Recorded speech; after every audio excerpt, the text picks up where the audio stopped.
Olá, eu sou o Dr. Romualdo Sanches Calvo Filho, advogado criminalista, tribuno do júri, já por mais de 30 anos.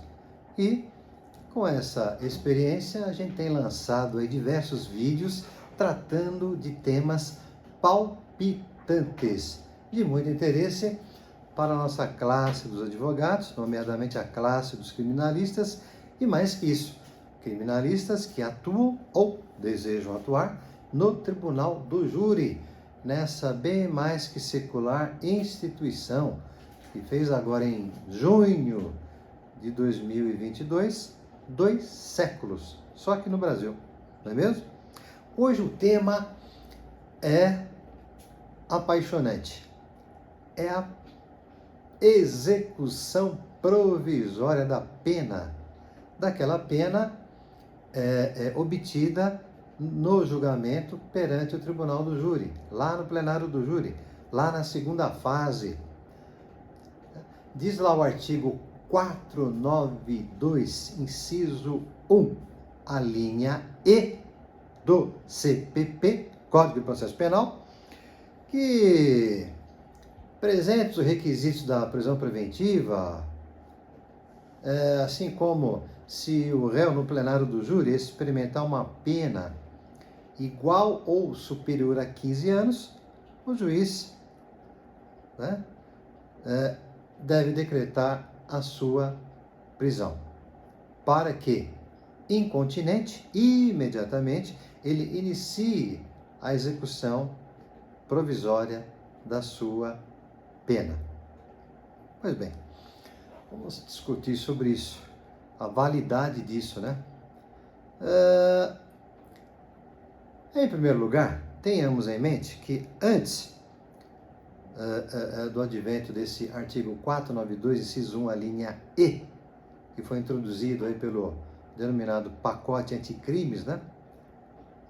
Que entrou em vigor em janeiro de 2019, já podia o juiz-presidente decretar a prisão preventiva do réu condenado pelo júri, desde que existentes, de maneira concreta, um ou mais requisitos da prisão preventiva, elencadas ali no artigo 312 do Código de Processo Penal. Artigo 312 do Código de Processo Penal. Então não havia nenhum mistério, nenhuma mágica, presentes os requisitos, ameaça por parte do réu, ameaça de fuga, ameaça a testemunhas ou a vítima, de maneira concreta, por óbvio, o juiz poderia decretar. Então, agora, a partir de 2019, com esse denominado pacote anticrimes, quiseram, digamos, arredondar, mais a situação, introduzindo esse dispositivo que diz que não somente quando presentes os requisitos da prisão preventiva, como já era, mas agora também, absurdamente, se o réu é condenado a uma pena igual ou superior a 15 anos, o juiz deve dar início à execução da pena, o que é um verdadeiro absurdo.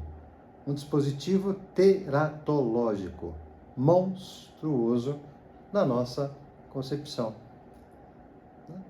Porque se ofende visceralmente o princípio da presunção de inocência ou da não culpabilidade previsto ali no artigo 5º, inciso 57 da Constituição Federal. Ou seja, ninguém será considerado culpado até o trânsito em julgado de sentença penal condenatória. E agora vem esse dispositivo infraconstitucional, abaixo da Constituição, portanto, e a Constituição é a matriz, ela estabeleceu aquele princípio da presunção, então todas as demais leis, mercê dela, Constituição, devem estar em harmonia com ela, sob pena de inconstitucionalidade. Mas como diz o ditado, nada é tão ruim que não possa ser piorado. Aí vem o nosso virtuoso STF, Supremo Tribunal Federal, e edita ali em 2024 o tema de repercussão geral 1068. 1068. Né? Edita esse tema, que é uma verdadeira pérola, né? Uma verdadeira pérola jurídica. Né? Por quê?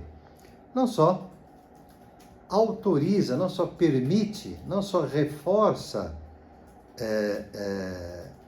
esse comando do artigo 492, inciso 1, a linha E, ou seja, diz que é, sim, constitucional a prisão provisória, o início de cumprimento provisório da pena emanada do Conselho de Sentença, melhor dizendo, do juiz-presidente, né, que acolheu a soberana decisão dos jurados, quando a pena for igual ou superior a 15 anos. Mais do que isso, né, o nosso STF, como é ativista, é um Supremo ativista, se imiscui nos outros poderes, arredondou ainda mais, né? Ou seja, o artigo 492, inciso 1, a linha E, diz lá que numa pena igual ou superior a 15 anos de condenação, o juiz deve decretar a prisão cautelar do réu, ali julgado. Agora vem o Supremo e diz que independe da quantidade da pena. Ou seja, pode ser com 12 anos, 11 anos, 10 anos, 8 anos. Não. Ou seja, piorou o quadro, né? O que já era ruim foi piorado pelo STF. Porque antes, pelo menos se o cara fosse condenado a uma pena de 12 anos, 14 anos, o juiz não poderia decretar automaticamente a prisão cautelar dele para início de cumprimento da pena. A não ser que presente, repito, como já era antes, algum dos requisitos da prisão preventiva.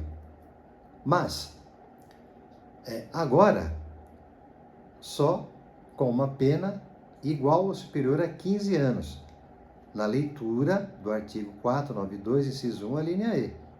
Só que agora o Supremo foi além, né? Legislou. Ou seja, não precisa 15 anos, não. Pode ser uma pena menor ainda, 10 anos, por exemplo. Pode decretar, né? Autoriza que o juiz decrete a prisão preventiva do acusado. Né? Uma verdadeira ingerência em outro poder, o poder legislativo.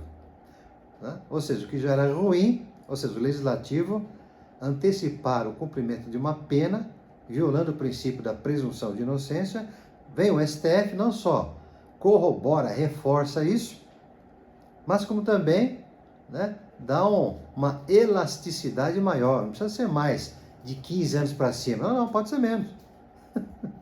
Pode ser menos. Então, juntou aí a fome com a vontade de comer, né? Tá bom? O que é um verdadeiro absurdo. Ofende o princípio da presunção de inocência, como já mencionado. Ofende o princípio da isonomia.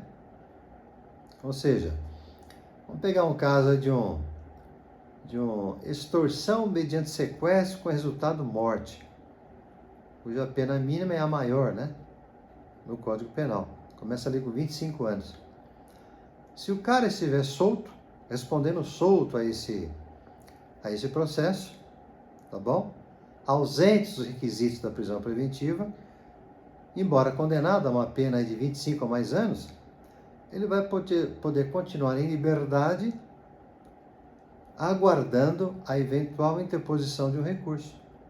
Enquanto que o sujeito condenado ali no júri a uma pena não só de 15 ou mais, pode ser menos. Pode ser 12, 11, 10, 9, 8.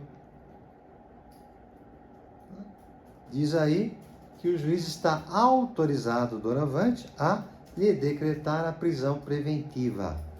O que é, repito, um escracho. Uma decisão teratológica, com devido respeito do legislador e também do STF. Tá bom? Isso ofende o princípio da presunção de inocência. Bom, mas na prática, doutor Romualdo, o que a gente faz com o nosso cliente, né? O cliente foi levado a júri, está marcado o julgamento. O que eu faço? Levo o cliente ou não levo? Bem, é um momento, né, de sinuca de bico. Você fica entre a cruz e a caldeirinha, né? O que eu faço aqui no escritório? O que nós fazemos aqui? Primeiro, a gente vai sondar lá quem é o juiz, presidente, do local onde o nosso réu será submetido ao julgamento e pesquisar ali qual tem sido o procedimento dele em caso em que o réu é condenado pelo júri. Se ele decreta automaticamente ou não a prisão. E até falar com ele, viu? Eu já tive casos que eu fui falar com o juiz-presidente. Doutor, meu cliente vai ser julgado amanhã, por exemplo, semana que vem, e está esse impasse aí, né, do artigo 492, inciso 1, a linha E, uma pena igual ou superior a 15 anos, e agora o STF falou que a pena pode ser até menor, que autoriza. Qual tem sido o procedimento do doutor? Porque fica numa situação difícil, doutor juiz-presidente, em trazer meu cliente. Fico naquela incerteza. E o direito não pode gerar incerteza, né? Qual o procedimento que o senhor adota? Só é automática aqui a prisão, no caso de condenação, independente da quantidade da pena? Ou o senhor adota a prisão cautelar só realmente se presente um ou mais dos requisitos da prisão preventiva, do artigo ali 312 do Código de Processo Penal, enfim. Alguns abrem o jogo. Fala, doutor, eu só decreto se tiver presente em concreto o requisito da prisão preventiva. A condenação por si só, tá? Não autoriza, na minha maneira de ver, a prisão preventiva.